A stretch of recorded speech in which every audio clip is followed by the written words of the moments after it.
So how important is temperature really? Especially when you are trying to start some new seedlings?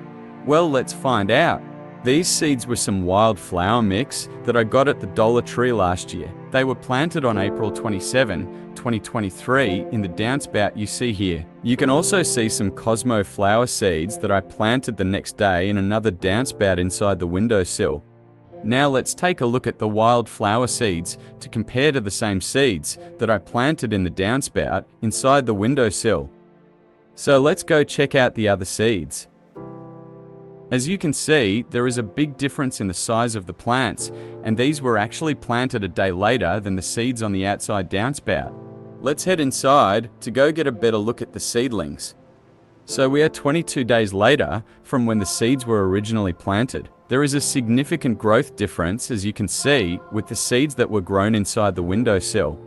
The seeds were the same, the nutrients were the same, each got the same amount of sun. The only difference was the more stable temperature inside the house. These were some different wildflower seeds, but they are also showing some significant growth compared to the seeds located outside on the windowsill. So I am going to go ahead and grab the mixed flower seeds and go and swap them out with the ones outside.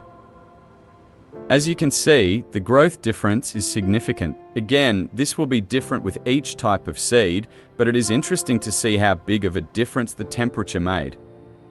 Now I will go and place the seeds that I originally started outside and place them inside the windowsill downspout. So this will be the next experiment to see how much they grow over the next couple of weeks. It will be interesting as I still have 4 of the original plants outside that I will be able to compare with. So until next time, see ya!